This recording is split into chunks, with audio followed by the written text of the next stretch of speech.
आओ बच्चों, आज हम आपको सुनाते हैं ईमानदारी लकड़हारा और सोने की कुल्हाड़ी की कहानी। सालों पहले एक नगर में कुसुम नाम का एक लकड़हारा रहता था। वो रोज़ जंगल लकड़ी काटने के लिए जाता और उन्हें बेचकर जो कुछ पैसे मिलते उससे अपने लिए खाना खरीद लेता था। उसकी दिनचर्या सालों से ऐसे ही चल रही थी। एक दिन लकड़हारा जंगल में बहती एक नदी के बगल में लगे एक पेड़ की तने को काटने के लिए उस पर चढ़ा। उस पेड़ की लकड़ी काटते काटते उस लकड़हारे की कुल्हाड़ी नीचे गिर गई। तेजी से लकड़हारा पेड़ से उतरा और अपनी कुल्हाड़ी को ढूंढने लगा। उसे लगा था कि नदी के आसपास उसकी कुल्हाड़ी गिरी होगी और ढूंढने पर मिल जाएगी। वास्तव में ऐसा कुछ हुआ ही नहीं, क्योंकि उसकी कुल्हाड़ी पेड़ से नीचे सीधे नदी में जा गिरी थी। वो नदी काफ़ी गहरी और तेज बहाव वाली थी। आधे से 1 घंटे तक लकड़हारा अपनी कुल्हाड़ी को ढूंढता रहा, लेकिन जब कुल्हाड़ी नहीं मिली तो उसे लगने लगा कि अब उसकी कुल्हाड़ी उसे वापस कभी नहीं मिलेगी। इससे वो काफ़ी दुखी हो गया। लकड़हारे को पता था कि उसके पास इतने पैसे भी नहीं हैं कि वो नई कुल्हाड़ी खरीद सके। अब वो अपनी स्थिति पर नदी किनारे बैठे बैठे रोने लगा। लकड़हारे की रोने की आवाज़ सुनकर वहाँ नदी देवता आ गए। उन्होंने लकड़हारे से पूछा, बेटा क्या हो गया? तुम रो क्यों रहे हो? कुछ दिया है क्या तुमने इस नदी में? नदी के देवता के सवाल सुनते ही लकड़हारे ने उन्हें अपनी कुल्हाड़ी गिरने की कहानी सुना दी।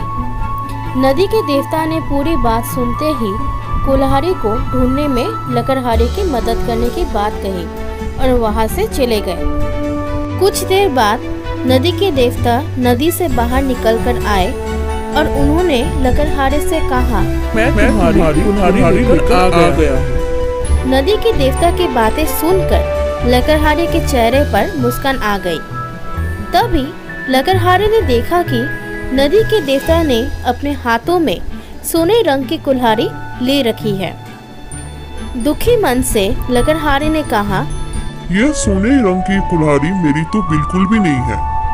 यह सोने की कुल्हाड़ी जरूर किसी अमीर इंसान की रही होगी। लकड़हारे की बात सुनकर नदी के देवता दोबारा से गायब हो गए। कुछ देर बाद नदी के देवता दोबारा नदी से बाहर निकले। इस बार उनके हाथों में चांदी की कुल्हाड़ी थी। उस कुल्हाड़ी को देखकर भी लकड़हारे को खुशी नहीं हुई। उसने कहा, ये भी मेरी कुल्हाड़ी नहीं है, ये किसी दूसरे इंसान की कुल्हाड़ी होगी। आप उसी को ये कुल्हाड़ी दे दीजिएगा। मुझे तो अपनी ही कुल्हाड़ी ढूंढनी है। इस बार भी लकड़हारे की बात सुनकर नदी के देवता फिर वहां से चले गए। पानी में गए भगवान इस बार काफी देर बाद बाहर आए। अब देवता को देखते ही लकड़हारे के चेहरे पर बड़ी सी मुस्कान थी। उसने नदी के देव से कहा, इस बार आपके हाथ में लोहे की कुल्हाड़ी है और लग रहा है कि ये मेरी ही कुल्हाड़ी है। ऐसे ही कुल्हाड़ी पेड़ काटते समय मेरे हाथ से नीचे गिर गई थी। आप ये कुल्हाड़ी मुझे दे दीजिए और दूसरी कुल्हाड़ियों को उनके असली मालिक तक पहुंचा दीजिएगा। लकड़हारे की इतनी ईमानदारी और निष्पाप मन को देखकर नदी के देवता को काफी अच्छा लगा।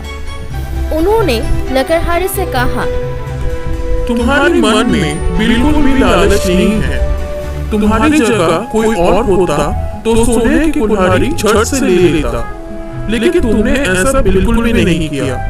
चांदी की कुल्हाड़ी को भी तुमने लेने से इनकार कर दिया। तुम्हें सिर्फ अपने लोहे की ही कुल्हाड़ी चाहिए थी।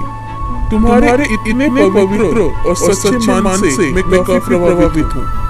मैं तुम्हें उपहार में सोने और चांदी दोनों की कुल्हाड़ी देना चाहता हूँ। तुम अपनी लोहे की कुल्हाड़ी के साथ इन्हें भी अपने पास ईमानदारी के तोहफे के तौर पर रख लो।